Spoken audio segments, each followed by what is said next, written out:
साथियों जय हिंद। मैं डॉक्टर संग्राम पाटिल, मैं इंग्लैंड से बात कर रहा हूँ।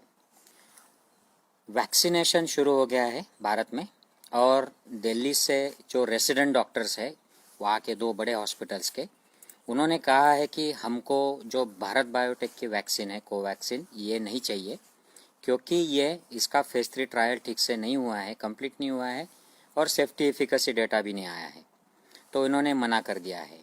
और ऐसे ही कुछ समाचार अलग अलग पार्ट्स जो 11 राज्यों में ये वैक्सीन भेजी गई है केंद्र सरकार द्वारा, वहाँ से भी आए हैं।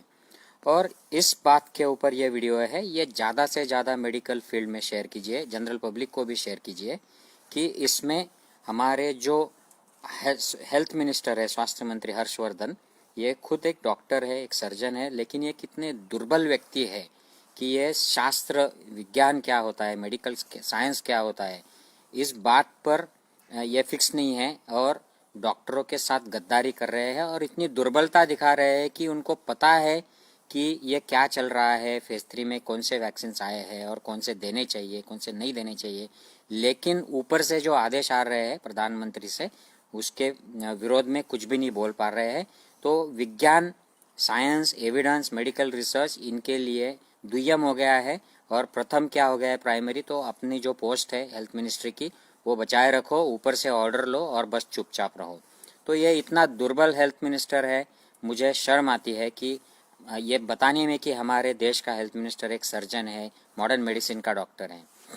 साथियों, ये वैक्सीन जो है भारत बायोटेक का, मुझे वैक्सीन के खिलाफ कुछ भी नहीं कहना है, मुझे इसके एफिशिएंसी या साइड इफ़ेक्ट्स के बारे में कुछ भी नहीं कहना है, लेकिन इसका जो साइंटिफिक स्टेटस है, रिसर्च स्टेटस, इसके फेज़ 1 और फेज़ 2 का डेटा रिलीज़ हुआ था, इसमें ये सेफ है, लेकिन इसकी एफिशिएंसी उस आंकड़ों से क्लियर नहीं होती है।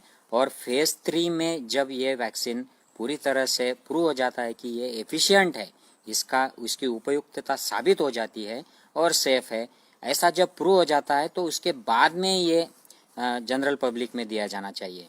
और इसको जो limited use for restricted emergency use, ऐसा इसको अप्रूवल दिया है हमारे drug control general of India ने, जिसका समर्थन ICMR ने किया, हर्षवर्धन जी ने किया और काफ़ी सारे जो हेल्थ मिनिस्ट्री के या आरोग्य विभाग के जो बड़े बड़े अधिकारी है, हेल्थ अधिकारी, उन्होंने भी किया। ये सब एक दबाव में किया है समर्थन। Restricted use for emergency use सिर्फ बैकअप के लिए अगर ये वैक्सीन है, तो आप पहले ही दिन दिल्ली में रेसिडेंट जो डॉक्टर्स हैं मेडिकल कॉलेज के, जो कोरोना वॉरियर्स हैं, उनको क्यों आप बलि का बकरा बना रहे हैं? उनको आप पहले ही दिन क्यों बैकअप वैक्सीन जिसको डिक्लेयर किया है वो पहले ही दिन क्यों दे रहे हैं? तो ये बिल्कुल गलत है। ये आरोग्य मंत्री जो है हमारे स्वास्थ्य मंत्री, इनकी दुर्बलता और गद्दारी और झूठेपन का लक्षण है। और दूसरी बात मैं आपसे कहना चाहता हूँ, ये जो सारे जो नेतागण है, मोदी जी से लेकर जो बड़े बड़े जो भी 70 साल के हैं, 60-65 साल के ऊपर है, ये लोग हाई रिस्क है। ये भी कोरोना योद्धा है क्योंकि ये लोगों में जाते हैं, अलग अलग राज्यों में ये मंचों पर बैठते हैं, भीड़ में जाते हैं, इनको लोग आकर मिलते हैं अलग अलग राज्यों के, तो ये भी एट रिस्क लोग हैं। अगर इनको भारत बायोटेक की वैक्सीन देने का इतना ही शौक है तो मोदी जी से क्यों नहीं शुरू किया, हर्षवर्धन जी से क्यों नहीं शुरू किया? उद्घाटन कर दिया वैक्सीन के प्रचार के लिए, उसका प्रसिद्धि उसकी मिलनी चाहिए, इसलिए पुणे में जाके आप ऑक्सफोर्ड की जो वैक्सीन वहाँ पर बन रही है वहाँ पर जाके आए, उसका मीडिया इवेंट कर दिया, आज उद्घाटन का मीडिया इवेंट कर दिया।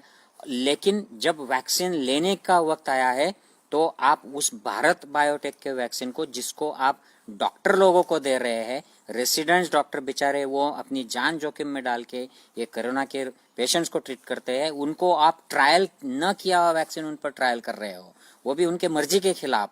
ये बिल्कुल गलत है और ये दर्शाता है कि मोदी जी खुद नहीं लेते हैं ये वैक्सीन, दूसरों को देते हैं, उनके ऊपर ट्रायल कराते हैं, टेस्ट कराते हैं और बाद में फिर कभी लेंगे। तो ये मोदी जी की कायरता, डरपोकगिरी और कॉवर्डनेस दर्शाता है। साथियों, ये बिल्कुल गलत हो रहा है। मुझे भारत बायोटेक वैक्सीन ये एफिशिएंट नहीं है या इसके साइड इफेक्ट्स है, ऐसा बिल्कुल नहीं कहना है। हमारे साइंटिस्ट जो इस पर काम कर रहे हैं भारत के, इनके खिलाफ भी मैं कुछ नहीं कहना चाहता हूँ। ये वैक्सीन शायद दुनिया के सारे वैक्सीन से बहुत ज़्यादा एफिशिएंट हो सकता है, लेकिन हमें इसका प्रूफ चाहिए, इसका ट्रायल टेस्ट होना चाहिए। ऐसे डॉक्टरों पर और बिना इंफॉर्मेशन दिए लोगों पर उसको स्ट्रेट अवे ट्रायल करना और फिर डिक्लेयर करना कि अगर आपको साइड इफ़ेक्ट आ जाए तो हम मुआवजा देंगे, ये गलत है, अनइथिकल है। मेडिकल रिसर्च, मेडिकल साइंस इसके खिलाफ है।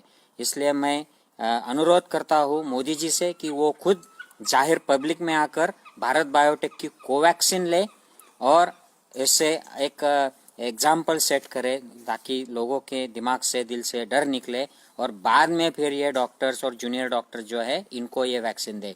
और हर्षवर्धन जी से मैं दरख्वास्त करता हूँ कि अगर आप कुछ बोल नहीं सकते हैं साइंस के सपोर्ट में, मेडिकल एविडेंस के सपोर्ट में, तो आप क्यों स्वास्थ्य मंत्री बने हो?